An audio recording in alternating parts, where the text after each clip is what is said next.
Suivez, nous sommes en connexion avec le Canada au Québec où nous recevons pour vous le docteur Silas Makangu Mimile. Parce que si je dois, moi et mes enfants, manger le poisson piodi qui vient de la Namibie, qui a été pêché depuis 5-6 mois, alors que chez moi au lac Albert, j'ai des poissons qui meurent de vieillesse.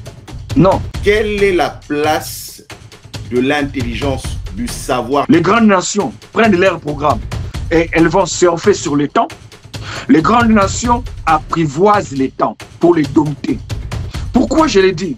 Parce que le monde ne vous attend pas. Des serviteurs de Dieu qui sont dans la cour du roi. Mais aussi l'homme de Dieu doit être prudent pour que demain son ministère ne soit pas jugé en fonction d'une mandature exercée par un de ses fidèles.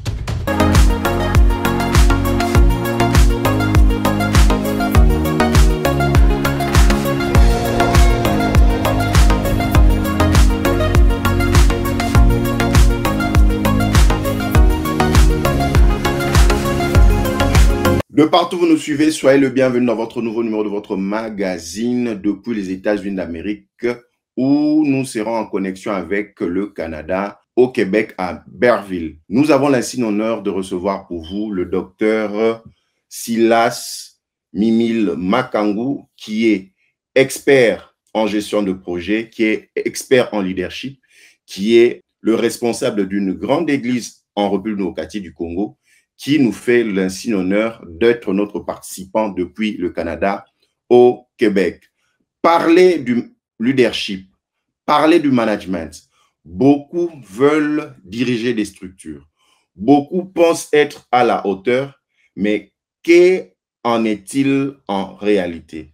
Pour répondre à cette question de leadership, question de l'heure, nous allons échanger avec l'homme de Dieu, avec un intellectuel, futur doctorant dans notre programme. Docteur, nous vous saluons. Je vous salue, mon cher ami. Docteur, nous sommes très heureux de vous recevoir sur ce plateau depuis les États-Unis d'Amérique. Présentement, vous êtes au Canada, au Québec. Nous sommes ici aux États-Unis d'Amérique, dans l'État du Texas. Premièrement, comment vous allez et comment se porte l'Église que vous conduisez? Merci beaucoup pour l'opportunité. Permettez que je salue vos téléspectatrices et téléspectateurs. Je peux vous rassurer que nous allons très bien. Dieu nous fait grâce. Il continue à nous garder, à nous témoigner ses bontés. Moi et ma famille, nous allons tous bien. L'église Citeram, dont j'ai le privilège de diriger à Kinshasa, se porte aussi à merveille. Voilà. Nous sommes dans une ère où la plus grande ressource, c'est la manière de penser, c'est l'intelligence. On parle même d'intelligence artificielle, d'intelligence assistée. Quelle est la place de l'intelligence, du savoir maintenant dans l'ère que nous sommes actuellement dans le monde? Merci beaucoup, M. Symphorien. Il faudrait aussi, à l'entame, rappeler que l'intelligence ne joue pas qu'un rôle aujourd'hui. Le monde est ce qu'il est aujourd'hui parce que nos ancêtres, ceux qui ont été les premiers à occuper la terre, depuis Adam, je le dirais comme ça, ont fait usage de leur cerveau. Ils ont considéré la tête non pas comme un simple membre esthétique ou encore une simple composition du corps humain, mais ils ont considéré la tête, le cerveau comme étant la partie la plus importante que Dieu ait dotée à un homme. Les grandes nations se sont construites, il y a eu des grands empires, il y a eu des grands royaumes qui ont eu à exercer une certaine hégémonie pendant un certain temps. Je pense à l'Empire romain, je pense à la civilisation grecque, je pense à l'Égypte antique, je pense aujourd'hui à la Chine, je pense aujourd'hui aux États-Unis d'Amérique, pourquoi pas la Russie. Tous ces États que je viens d'évoquer, ceux qui ont existé hier et qui continuent à exister aujourd'hui, sont devenus des nations puissantes parce que ils ont recouru à cette ressource combien indispensable qui est le savoir, qui est l'intelligence. Il faudrait vite ici comprendre que la démarcation entre les nations fortes, puissantes et celles qui sont encore restées dans la précarité, dans la pauvreté, c'est justement parce que les unes considèrent le cerveau, le savoir comme une matière première, d'ailleurs on appelle ça matière grise, alors que les autres considèrent, sont presque en animosité avec les savoirs, sont presque en conflit avec l'intelligence. Vous remarquerez que dans les pays sous-développés, être intelligent est un crime. Réfléchir est presque un acte odieux. Pourquoi? Parce que le culte dans les pays pauvres et sous-développés voudrait assez que les gens ne réfléchissent pas, les gens parlent un même langage, les gens ne puissent pas diverger dans leur langage, dans leur débat, et pourtant l'on dit que c'est du débat, du choc d'idées que jaillit la lumière. Et la lumière, c'est quoi? La lumière, justement, c'est le savoir. La lumière, c'est l'intelligence. Donc aujourd'hui, l'intelligence, comme hier, occupe une place de choix. C'est le seul escalier que puisse avoir un État, une nation, une communauté, une société qui veut partir de la pauvreté à la prospérité, de la précarité à l'excellence, de la domination à la puissance. Si nous avons quelque chose qui puisse demain nous permettre à devenir une nation forte, une nation puissante, eh bien, laissez-moi vous dire, chers amis, nous devons nous réconcilier avec les savoirs. Nous devons arrêter de diaboliser l'intelligence. Nous devons arrêter, nous devons mettre à enterrer cette hache de guerre que nous tenons à main, qui nous pousse à disqualifier ceux d'entre nous qui sont intelligents, à croire qu'ils sont non patriotes parce qu'ils ne réfléchissent pas comme nous. Et je pense que la véritable réconciliation dont l'Afrique a besoin, c'est d'abord la réconciliation avec les savoirs. Et quand je parle du savoir ici, chers amis, je parle du savoir-être, du savoir-faire, du savoir-avoir et du savoir-faire savoir. Savoir-être, savoir-faire, savoir-avoir et le savoir-faire savoir, c'est-à-dire savoir-faire savoir, la capacité de transmettre aux générations futures les secrets que les générations passées ont eu à dénicher. En Afrique, l'on dit souvent, il y a un dicton africain qui dit Ngangala Kisaka élève na union sauté, comme pour dire que les maîtres ne doivent pas montrer tous ces secrets à son initié. C'est justement ces choses qui nous amènent aujourd'hui dans la précarité. Parce que le père, les parents meurent, ils laissent les choses aux enfants, des biens aux enfants, mais pour ne pas avoir initié les enfants à l'entrepreneuriat, à l'esprit de l'initiative, à l'abnégation, les enfants vont dilapider en 3 ans ce que les parents ont eu à recueillir en 30 ans de labeur et de travail. Donc, il faudrait aujourd'hui lancer cet appel, celui de la réconciliation entre l'homme africain et le savoir. Et ici, quand je parle du savoir, cher ami, c'est un savoir qui correspond à nos besoins, à nous, non pas un savoir par procuration. Parce que nous sommes savants, non pas parce que nous connaissons les choses qui nous concernent, mais nous sommes savants parce que nous maîtrisons les béabas qu'on nous a appris. Nous maîtrisons les savoirs des autres. Et ces savoirs des autres nous ont maintenus dans une sorte de soumission collective, mais ne nous permet pas de nous assumer en tant que peuple. Mon cher ami, je l'ai toujours dit et je vais le répéter si vous me le permettez. On dit d'un peuple qu'il est intelligent lorsqu'il a l'intelligence de connaître qui il est, de connaître son environnement, de connaître ce que son environnement regorge comme richesse, de savoir comment extirper ou extraire ces richesses, de savoir comment les transformer, de savoir comment les commercialiser et de savoir comment sécuriser ces richesses et les léguer aux générations à venir. Aujourd'hui, malheureusement, vous et moi, nous savons quelle est cette course que nous faisons au diplôme. Nous sommes devenus des sociétés diplocrates, c'est-à-dire des sociétés qui courent derrière des papiers, des diplômes. L'on croit qu'on est intelligent parce qu'on est détenteur de tels titres académiques, on est détenteur de telles qualifications universitaires. On est intelligent parce que notre intelligence permet à votre espace, à votre territoire national, à votre communauté de pouvoir s'avancer.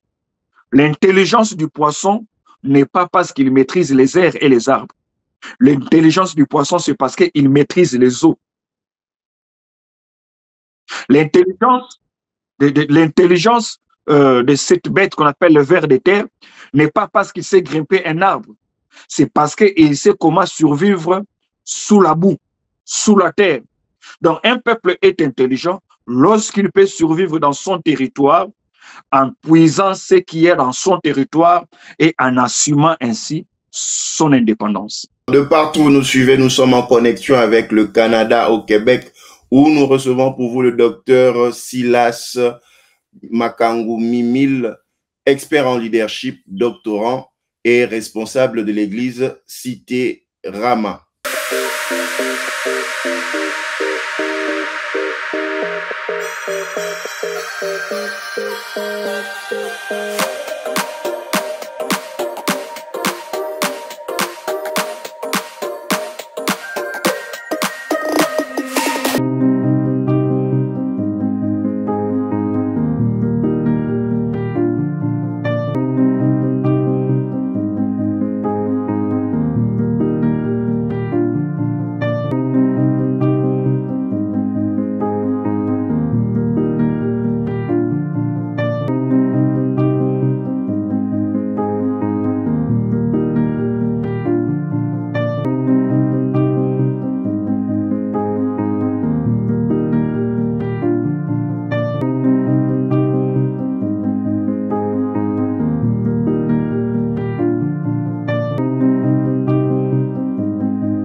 De retour sur ce plateau numérique, nous sommes en connexion entre les États-Unis d'Amérique et le Canada, où nous recevons pour vous le docteur Silas. La plupart des pays africains ont totalisé 60 ans ou plus d'indépendance.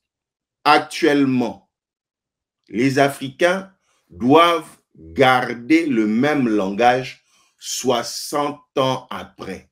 La RDC actuellement, c'est 64 ans d'indépendance. Mais écoutez, mon cher ami Séphorien, garder le même langage, c'est quoi les langages? En fait, en réalité, pour un peuple, le langage, c'est l'expression verbale de ce que l'on a comme paradigme. C'est-à-dire, notre langage correspond à notre paradigme. Ça peut être soit un langage qui accuse ou bien qui s'excuse. Et je pense qu'aujourd'hui, notre langage n'accuse pas. Notre langage s'excuse. Pourquoi? Il faut savoir, cher ami Séphorien, que le nombre d'années d'indépendance pour un pays ne garantit pas son autonomie, ne garantit pas sa souveraineté effective. D'ailleurs, l'on dit en français que l'âge n'est qu'un chiffre. Parce que je peux vous prendre l'exemple de l'Haïti. L'Haïti aujourd'hui est indépendant depuis des siècles. Mais ce n'est pas pour autant que l'Haïti est un État sous-développement. Il est parmi les 7 pays les plus pauvres de la planète. C'est pour dire ceci, cher ami Séphorien. Les États africains doivent comprendre que notre langage que nous utilisons vis-à-vis de nous-mêmes et vis-à-vis de l'Occident qui nous a colonisés hier n'est plus une accusation, mais devient maintenant un langage d'excuse. Nous devons quitter les statuts des États intendants pour devenir des États indépendants.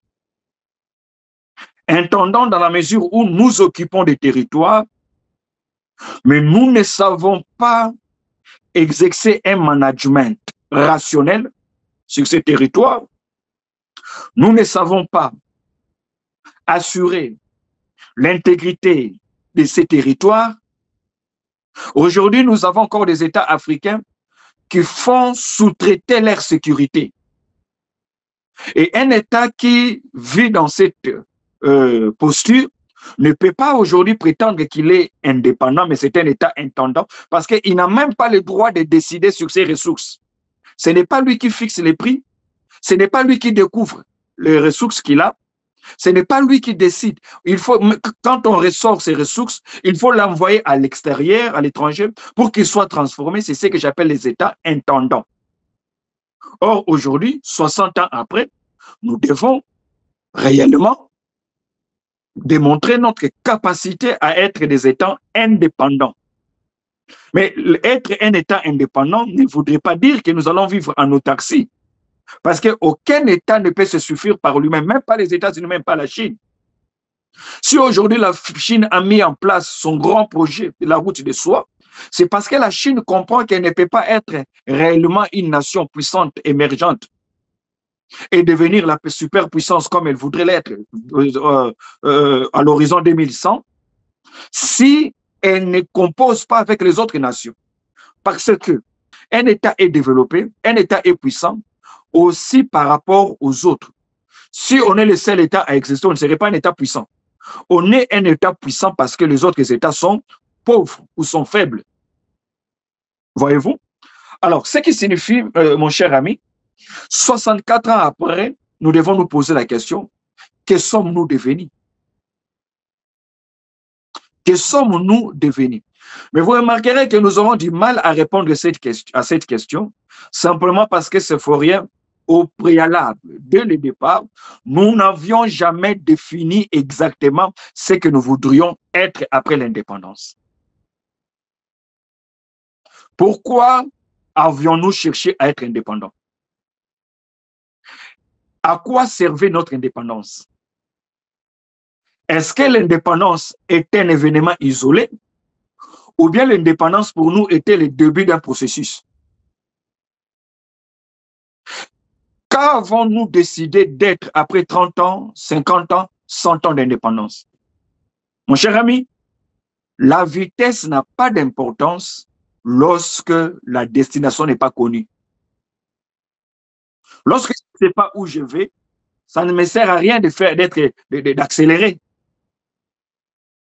Or, il faudrait au préalable que vous décidiez de où est-ce que vous allez pour au finish choisir quel itinéraire prendre.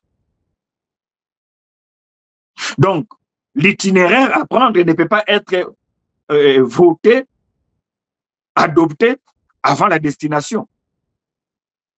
Parce que c'est d'ailleurs la destination qui va déterminer quel est l'itinéraire à prendre.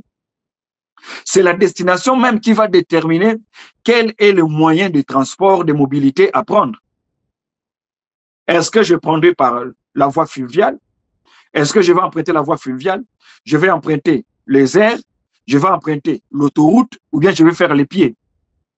Donc, le moyen que je vais mettre en place pour mon avancement est déterminé par la destination que je me suis fixée. Et c'est ce que les États africains n'ont malheureusement pas fait. Pourquoi? Parce que les États africains se sont pour la plupart limités à chasser l'homme blanc sans savoir ce qu'ils allaient faire de leur espace.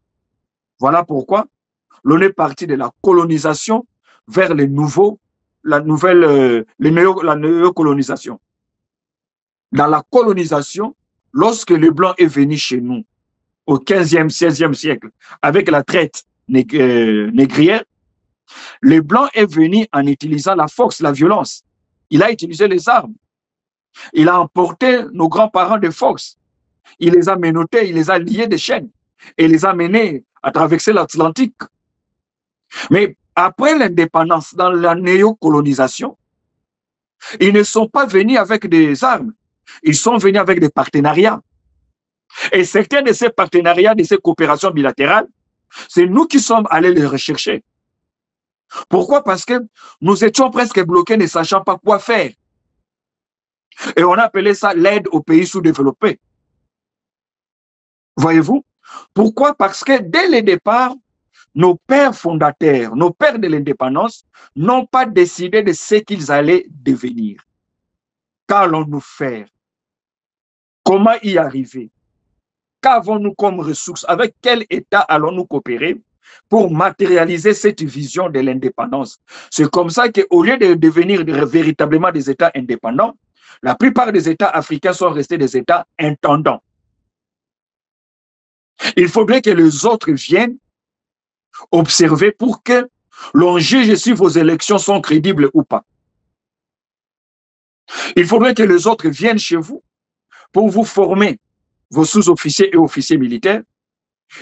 Donc, nous n'avons presque pas eu une vision claire. Et c'est ça le grand péché. C'est ça même ce que j'appelle l'abomination de nos indépendances. Pourquoi Lumumba est-il mort? Pourquoi Kwame Nkrumah s'est-il battu? Pourquoi est-ce que Julius Nyerere s'est-il battu pour que les États africains soient indépendants? C'est quoi être indépendant? Au fur et à mesure, aussi longtemps que nous n'allons pas répondre à ces questions, eh bien, nous allons partir des célébrations d'indépendance en célébration et nous continuerons à nous plaindre des choses comme 20 ans, 30 ans auparavant. Pourquoi? Parce que aujourd'hui, moi, je suis de ceux qui croient, mon cher ami, avec toute la modestie, je peux vous dire que nous n'avons pas une indépendance à célébrer, mais nous avons plutôt une indépendance à construire. Et pour construire cette indépendance, il faudrait faire appel à cet élément que vous avez évoqué au début de l'émission, qui est le savoir. De partout où vous nous suivez, nous sommes en connexion entre le Québec au Canada et les États-Unis d'Amérique, où nous avons l'insigne honneur de recevoir pour vous le docteur Silas.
Nous sommes en train d'échanger avec le docteur Silas depuis le Canada au Québec. Quelle est la place de l'homme? Quelle est la place du gestionnaire africain? Parce que aujourd'hui, vous avez des sommets Russie-Afrique, la Corée du Sud et l'Afrique. Vous avez la Corée du Sud et l'Afrique, même le Brésil, l'Afrique, Inde, Afrique, Amérique. Maintenant, comment Afrique, on explique cela? Afrique. Comment on explique cela? Est-ce que c'est un problème de vision ou bien l'Afrique doit encore se rechercher?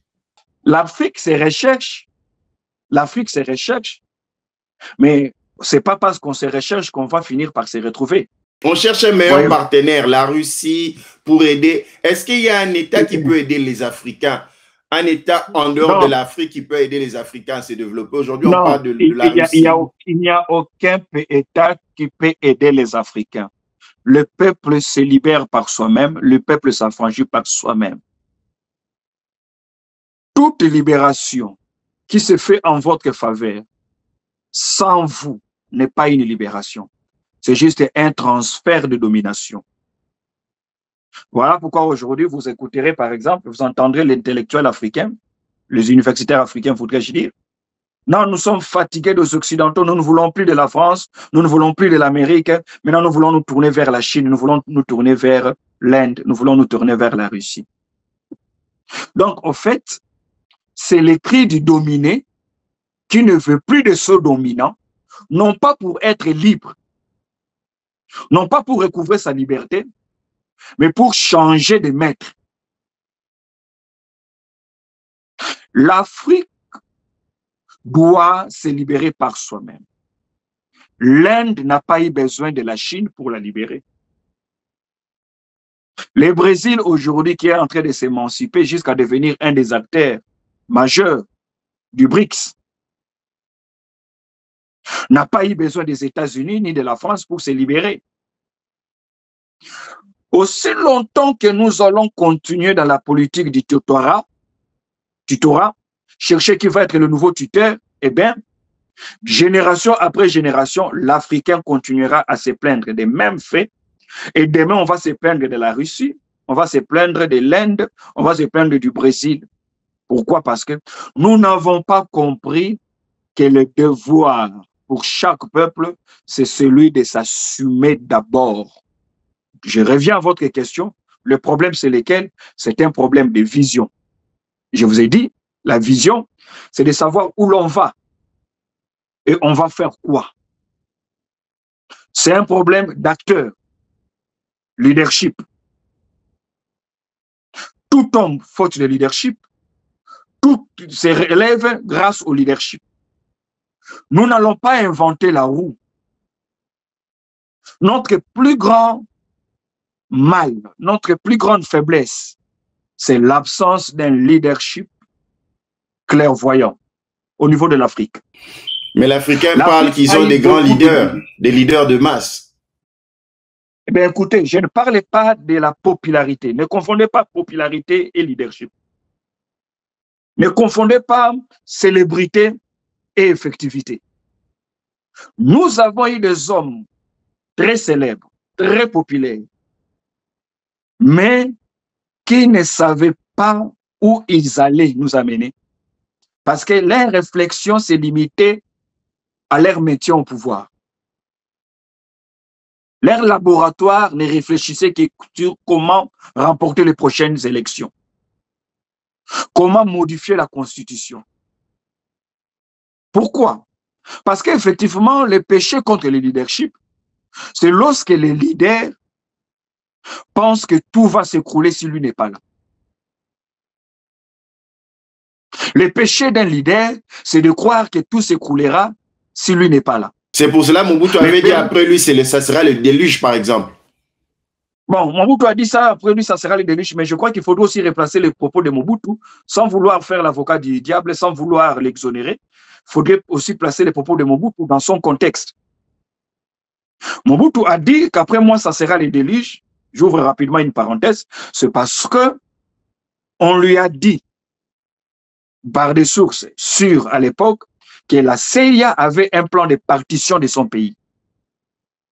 Mais est-ce que ces plans ne seraient pas mis en place pendant que lui serait au pouvoir? Donc, il savait qu'après lui, on aurait un Congo démembré. C'est comme ça qu'il parlait dans ce sens-là. Mais quand cela ne tienne, il n'a pas aussi lui préparé la relève parce que la vocation première d'un leadership, c'est de se préparer, c'est de préparer la relève. C'est de se rassurer que la vision pour laquelle l'on s'est battu va être préservée même après votre mort. C'est là où aujourd'hui je dis qu'il n'y a pas un meilleur modèle que Jésus-Christ, qui à 33 ans est tué à la croix, il retourne au ciel, mais l'Église, son Église continue à exister. OK? Et c'est à cela que se sont battus la plupart des hommes d'État. Donc, nous avons beaucoup plus eu de dirigeants politiques, de chefs de partis politiques, que de véritables leaders. Chers amis, il n'y a pas de leadership sans vision. Et quand je parle de la vision, je ne parle pas d'un plan quinquennal. Je ne parle pas d'un programme de campagne électorale. Je parle de la capacité à se projeter dans les 30, 40, pourquoi pas 100 années à venir. Le président chinois Deng Xiaoping a dit qu'à l'horizon 2085, 2085, et même Jinping l'a aussi répété, qu'en 2085, la Chine, il ne voit pas la possibilité pour la Chine de ne pas être la première puissance sur tous les plans. Donc, nous sommes en 2024 et là, on était encore en 2012, qu'il disait qu'en 2085, il est impossible que la Chine ne soit pas la première puissance. C'est ça la vision. Or, les présidents qui le disent savent qu'eux-mêmes ne seront pas là.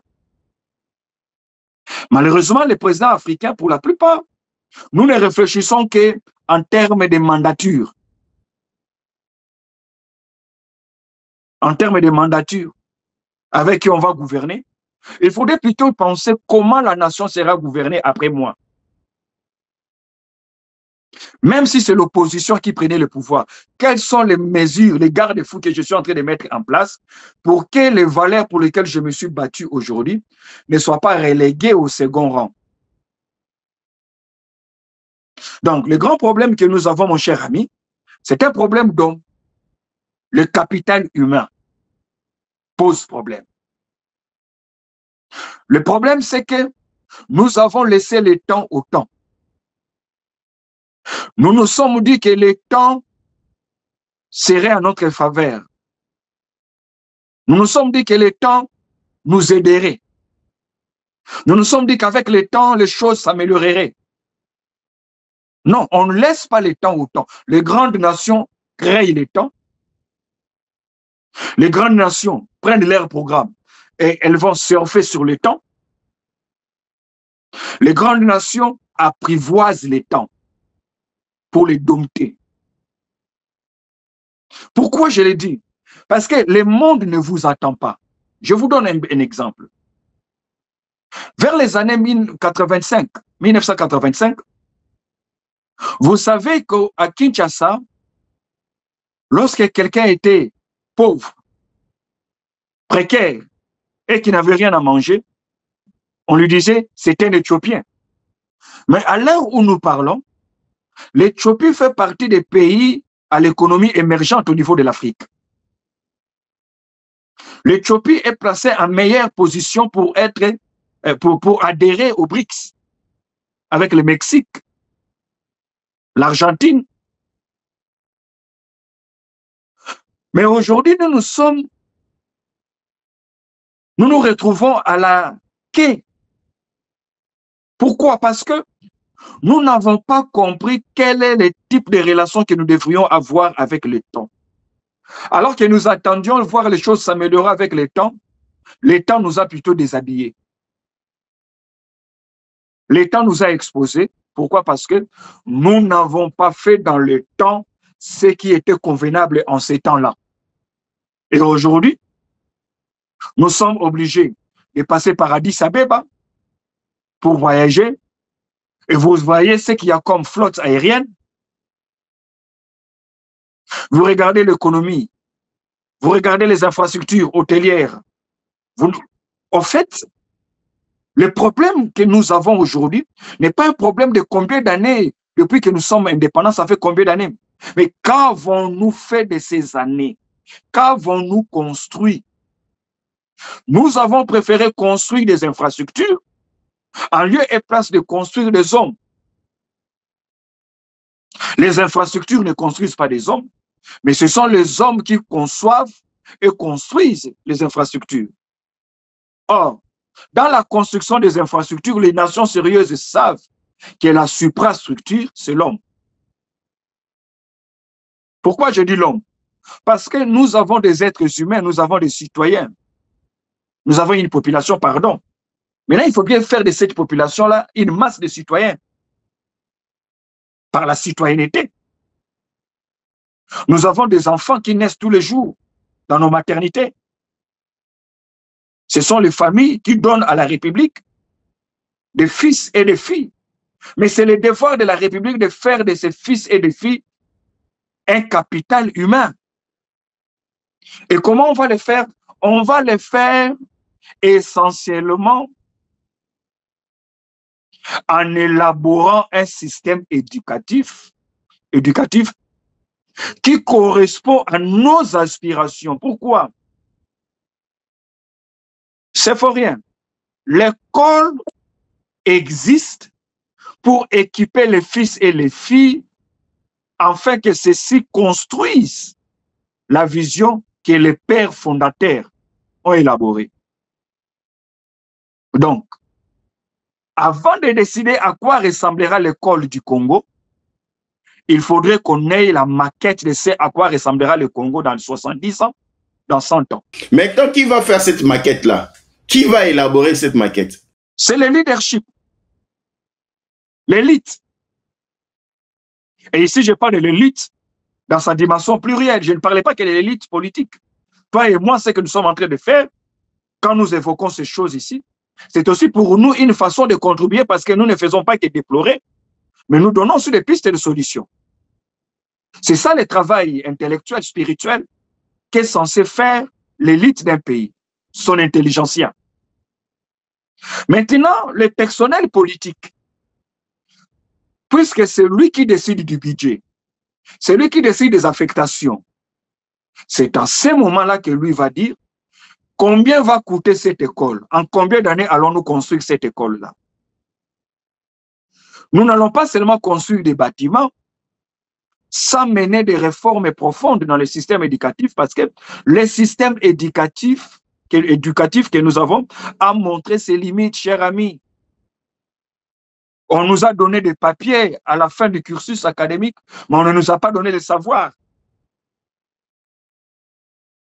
On nous a donné la technicité à l'école, mais on ne nous a pas donné la moralité. Voilà pourquoi les détournements et la corruption sont devenus un sport national en Afrique. Pourquoi? Parce que c'est une science sans conscience. On a laissé l'éducation entre les mains des pyromanes. L'éducation est entre les mains des marchands des diplômes et des certificats. C'est là que l'élite ou le personnel politique est responsable.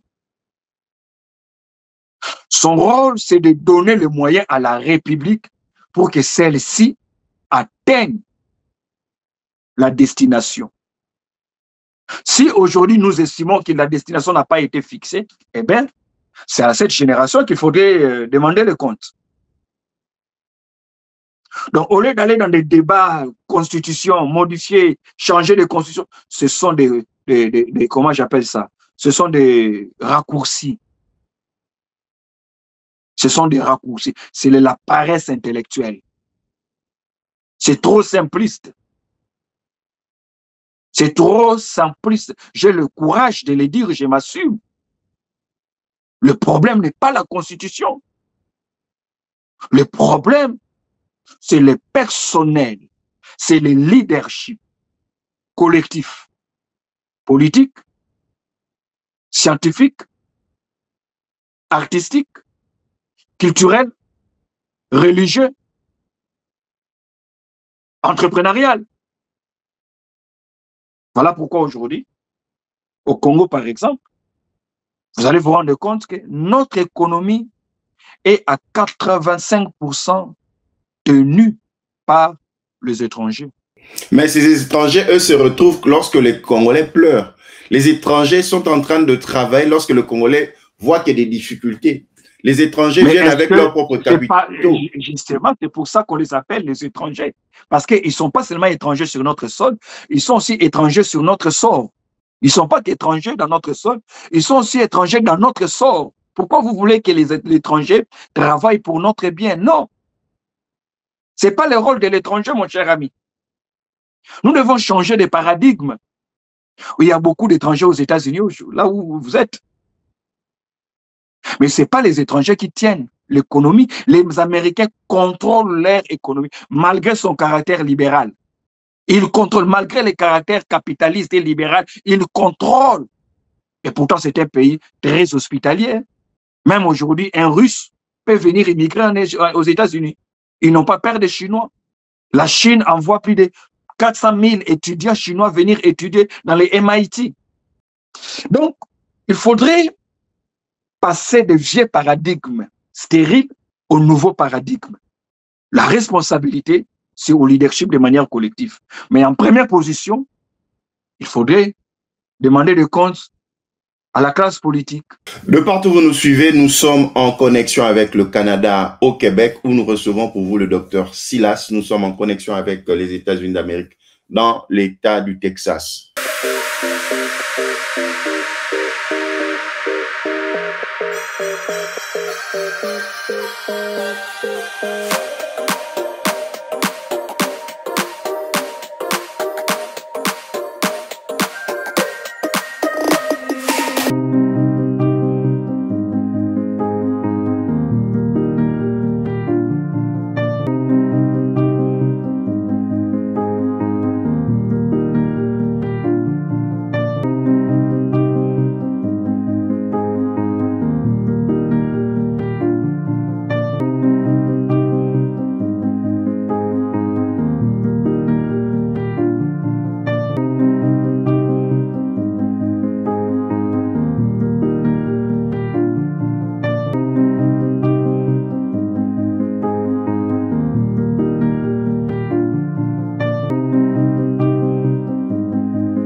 En tant que serviteur de Dieu, en tant que ministre de Dieu, en Afrique, on a constaté cette habitude. Chaque leader, chaque président a soit son imam, a soit un pasteur, un évangéliste qui le suit.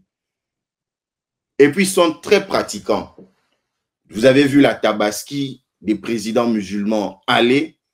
Vous avez vu des célébrations Pâques des présidents chrétiens aller. Mais quelle est la place des serviteurs de Dieu qui sont dans la cour du roi, mais qui n'arrivent pas à conseiller les présidents qui sont des fidèles, les présidents qui viennent à la mosquée, à des églises? Je dirais trois choses à ce sujet. Première chose, c'est qu'il faut savoir que il n'y a aucun mal qu'un chef d'État exerce en public sa foi, sans toutefois influencer la foi de sa population, surtout lorsqu'il est à la tête d'un État laïque. Presque tous les présidents du monde, même ceux qui ne l'affichent pas, je crois qu'il n'y a aucun président du monde qui n'ait pas une spiritualité. Tous. Vous savez que Poutine est orthodoxe. Voilà. Certains paysans occidentaux sont dans la franc-maçonnerie et ainsi de suite. Donc, c'est libre à chacun d'exercer sa foi.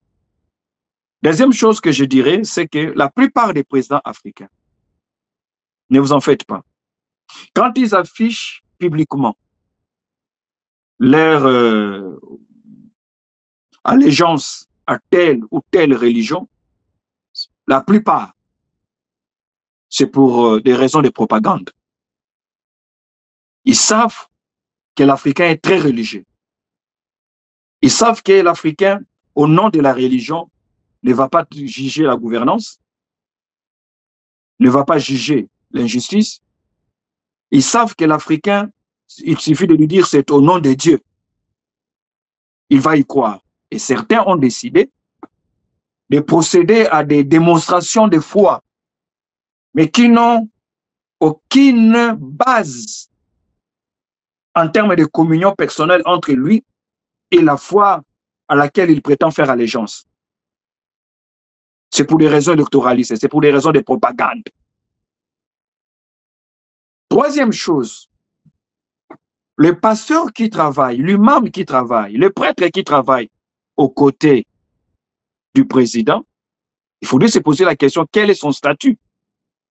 Est-ce qu'il est conseiller du président?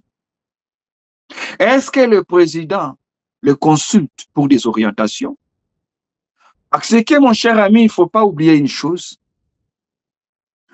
Être pasteur n'est pas la garantie qu'on a la compétence pour conseiller sur les questions qui touchent à la gestion de la Res Publica. On peut avoir les pasteurs les plus sérieux, mais cela ne nous donne pas une connaissance avérée dans le fonctionnement de la justice dans un pays, dans la gouvernance publique, au niveau de la diplomatie.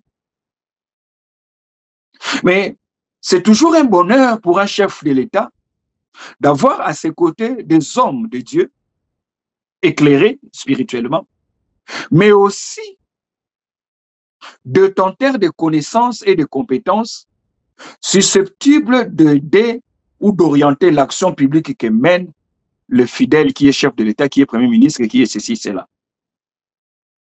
Mais celui qui est comptable, c'est d'abord l'acteur politique. La responsabilité de l'homme de Dieu est une responsabilité morale et non politique.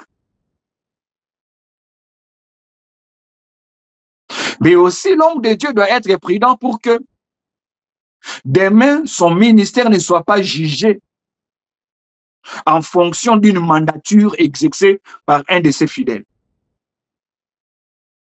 Et c'est pour ça, à un moment donné, que j'apprécie le courage de l'Église catholique, à qui on peut donner un beefsteak le matin, et le soir, il peut lever le ton pour dire que ça, je n'approuve pas. Au nom de la justice, au nom de la vérité. C'est aussi cette personnalité que nous ne rencontrons pas dans le monde évangélique, où l'on dit oui à tout. Est-ce qu'on dit oui à tout parce qu'on a peur de représailles? On a peur d'être disqualifié, que les portes de la cour vous soient fermées, que l'on soit traité d'opposant? Mais je pense que le plus grand bonheur pour un imam, pour un pasteur, c'est de se rassurer que son fidèle peut l'écouter. S'il peut être écouté, eh bien, quant à lui maintenant d'avoir des orientations qui puissent aider la République, la nation tout entière à vivre heureuse grâce à la politique menée par les frères ou la sœur qui dirigent tel autre secteur de la société. Voilà. De partout où vous nous suivez, nous sommes en connexion entre le Québec au Canada et les États-Unis d'Amérique, où nous avons l'insigne honneur de recevoir pour vous le docteur Silas.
Docteur Silas, nous prenons la dernière ligne droite de nos échanges. En Afrique, nous avons constaté qu'il y a cette habitude où les autorités de l'État dédient leur nation à Dieu. Les musulmans le font, les catholiques le font, les chrétiens le font, ainsi de suite. Les évangéliques le font. Comment expliquer qu'un État ait dédié sa nation à Dieu, mais que la situation soit la même ou peut-être pire? La vie difficile, le social, ainsi de suite. Est-ce que c'est Dieu qui n'a pas exaucé la prière? Ben écoutez, la question me fait rire. Je crois qu'il ne faut même pas demander si Dieu a exaucé ou Dieu n'a pas écouté, mais plutôt poser la question, pourquoi vous voulez dédier? En politique, la question du pourquoi, du quoi, du comment, du quand sont des questions fondamentales sur lesquelles se base une bonne gouvernance publique. Pourquoi voulez-vous dédier la nation entre les mains de Dieu? Quelle est l'incidence de la dédicace? À la fois, je dis, c'est une bonne chose pour un président de dédicacer la nation ou de dédier la nation entre les mains du Seigneur. Mais quel impact? Il ne faudrait pas que cet acte de dédicace soit considéré en lui-même comme un acte de performance gouvernementale ou de management public. Non. C'est un acte de foi qui peut ou pas influencer la marche de la République. Lorsque Dieu dit, lorsque Jacob envoie ses enfants pour descendre en Égypte, pour acheter les bleus parce que la terre tout entière était frappée de la famine, sauf l'Égypte. Nulle part Pharaon avait dédicacé la nation entre les mains de Dieu. J'aimerais dire une chose. Je l'ai dit pas seulement en tant que pasteur, je l'ai dit en tant que bibliste, théologien de formation. Je l'ai dit aussi en tant qu'expert en leadership, doctorant en management stratégique opérationnel. Excusez-moi peut-être que si c'est trop prétentieux. Non, c'est de votre droit. C'est de votre droit. Donnez-moi les nations émergentes au monde aujourd'hui. Que ce soit les nations du tigre, du dragon asiatique, tigre asiatique, Singapour, Indonésie, Thaïlande, tous ces États, la Chine, l'Inde. Est-ce que vous imaginez le nombre de divinités qu'il y a en Inde? Au fait, nous n'allons pas cacher notre faiblesse derrière notre foi. Notre compétence ne va pas être excusée au nom de la foi.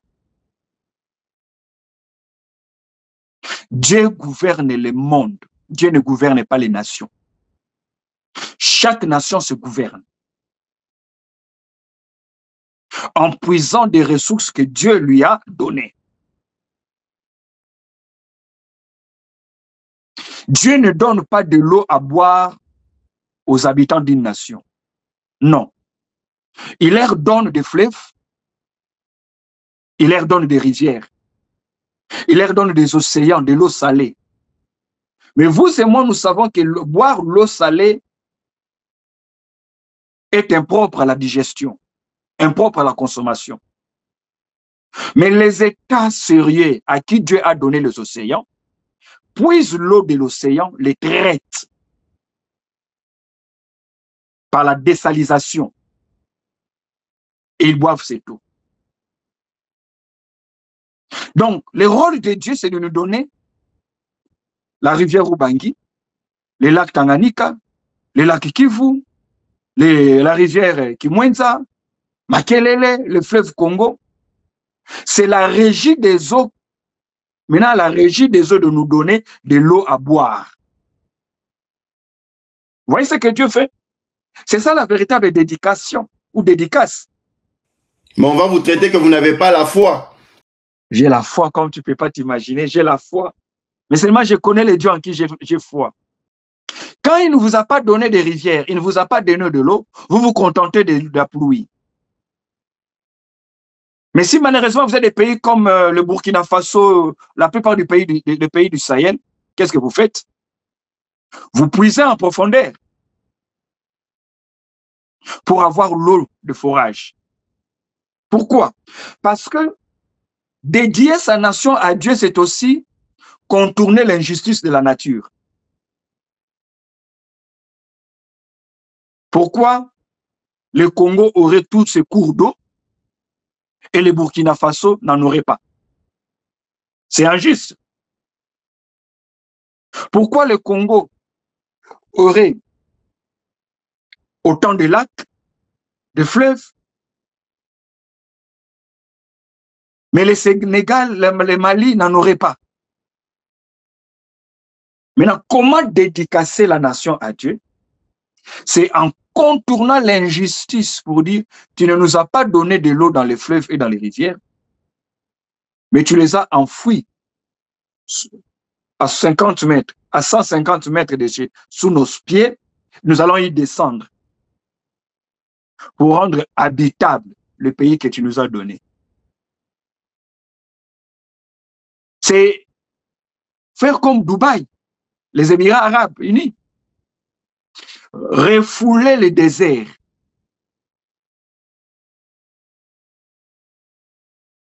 Dans les déserts, au temps de Moïse, ils étaient obligés de manger la manne et la caille parce qu'il n'y a ni marché, ni plantation à cause du désert.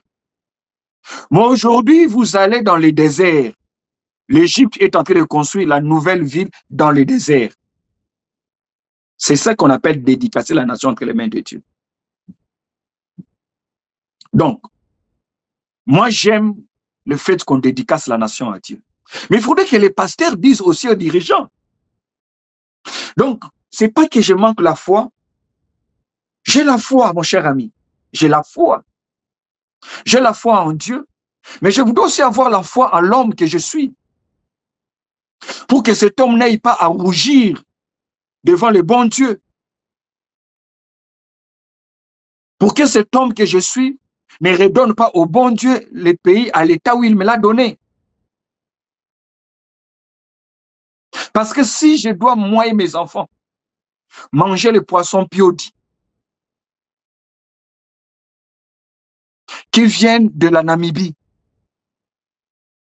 qui a été pêché depuis 5-6 mois, alors que chez moi au lac Albert, j'ai des poissons qui meurent de vieillesse. Non. Quand vous dédicacez la nation à Dieu, c'est-à-dire vous avez prié, demandé la faveur de Dieu sur la nation, mais ne remettez pas à Dieu la nation entre les mains. Ne lui donnez pas. Parce que ce n'est pas sa compétence. Si vous le remettez entre vos mains, Dieu va considérer cela comme étant une incapacité de votre part à gouverner ce qu'il vous a donné. Eh bien, il va les donner à un autre. Pourquoi? Il dit, à celui qui n'a pas, on arrachera et on donnera à celui qui a. La symbolique du talent. La symbolique du talent. Pourquoi on a donné à celui qui avait? Pas parce qu'il en avait, mais parce qu'il savait quoi en faire, parce qu'il savait comment les transformer. C'est là où nous disons, nous devons partir sur de nouveaux paradigmes. Mon cher ami, vous qui êtes dans les médias, aidez-nous à faire valoir ces choses. Diffusez ces émissions. Notre voix ne porte pas fort, ne porte pas haut. Si seulement on peut nous écouter. C'est injuste pour un pays qui a plus de 80 millions d'hectares de terres arables, que l'on dépense 3 milliards de dollars pour importer la nourriture.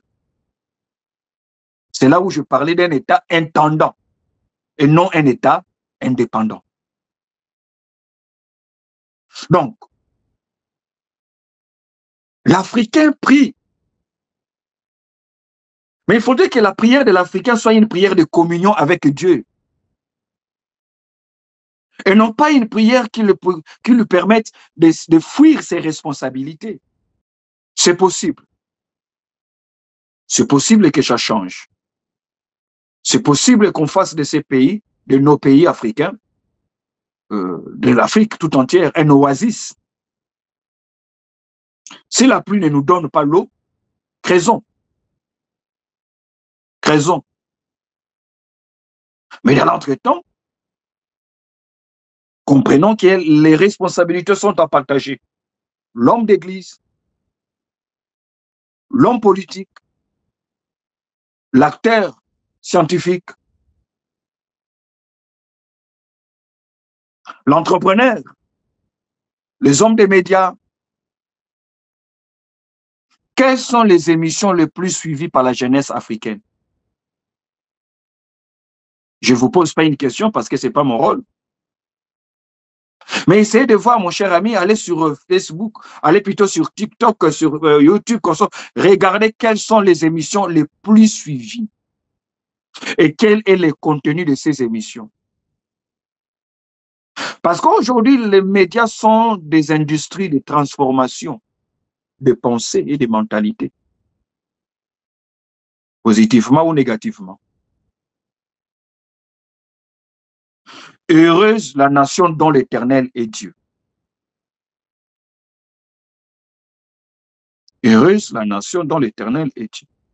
Mon cher ami, Dieu n'a pas eu honte de prendre des jeunes gens comme Daniel, Anania, Azaria, des jeunes gens de familles nobles, familles royales. Il les a envoyés en déportation pour aller renforcer des royaumes païens. Babylone. C'était le siège de l'occultisme. Babylone. Mais attention, c'est aussi là, à Babylone, la Perse antique, que va naître la mathématique, l'algèbre. Aujourd'hui, quand vous allez à Californie, vous voyez les sièges de Silicon Valley, les sièges de Apple à Silicon Valley. Ils ont répété et dupliqué la bibliothèque de Bagdad à l'époque de l'Empire perse. C'est là où Daniel était. Donc, quand on parle du prophète Daniel n'a pas exercé les ministères à Jérusalem. Il a exercé à Babylone. Au fait, pour gouverner le monde, comme j'avais dit, Dieu s'est servi de certaines nations qui, à chacune, à une époque donnée, a propagé de sa lumière à l'humanité, et cela a mené l'humanité tout entière à une révolution, à un développement. La Chine est venue avec l'écriture. L'Occident a donné naissance à l'industrialisation. Donc, pour dire que Dieu n'est ni musulman, ni chrétien. Donc, croire que c'est Dieu qui va gouverner, Dieu n'a fait que donner les principes. Un des principes qu'il donne, il dit dans la Bible, la justice élève une nation. Donc, quand une nation se dédie à Dieu, mais qu'elle ne veut pas observer la justice, elle veut une chose et son contraire. Quand une nation veut prier pour que Dieu l'aide à se développer,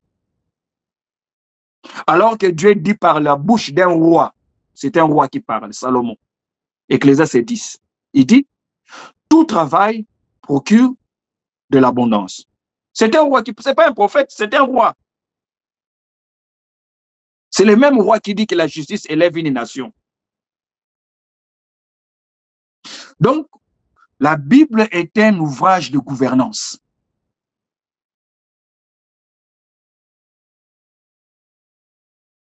Maintenant, une nation est dite chrétienne, pas parce qu'elle a des églises partout, parce que l'on sait se référer, comme l'ont fait les nations européennes au XVIe siècle, après les manifestes de Martin Luther, avec la réforme protestante, qui a débouché à l'industrialisation.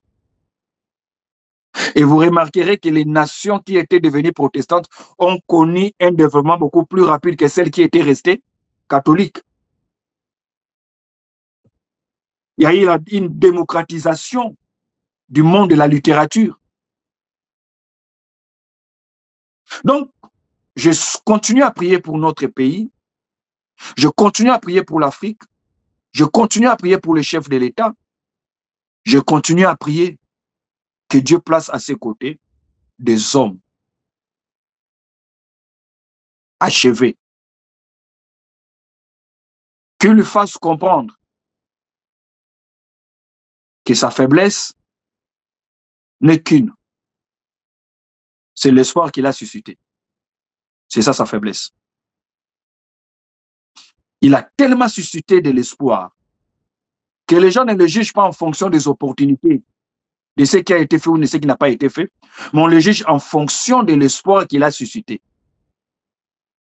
Et c'est souvent le malheur de plusieurs leaders. Être aimé, être vu comme un messie. Parce que quand les gens attendent un messie, ils voudraient manger même dans les déserts. Change-nous ces pierres en pain. Eh bien maintenant, c'est qu'il faut. Il faudrait qu'il y ait des hommes, des artisans, voilà le terme. Pas seulement des conseillers, mais des artisans qui construisent en lui et autour de lui une posture d'homme par qui Dieu passe. Pas pour répondre aux besoins, mais pour inciter tout le monde à la création de solutions aux besoins que l'on a. Merci beaucoup, Dr Silas, pour votre contribution. Dr Silas, un grand merci d'avoir répondu à notre invitation. C'est moi qui vous remercie, mon cher ami. De partout où nous avez suivi, nous avons reçu pour vous depuis le Canada au Québec le Dr Silas, expert en leadership, responsable de l'église Cité Rama. Dr Silas est doctorant. À très bientôt, il va présenter sa thèse à l'Université pédagogique nationale de la République démocratique du Congo. Il nous a partagé sa vision. Il est important que l'Afrique devienne un continent où on exploite l'intelligence pour la réussite de la société et le bonheur de chaque Africain. De partout où vous avez suivi, restez branchés à nos programmes. Que Dieu vous bénisse. À la prochaine. Ciao.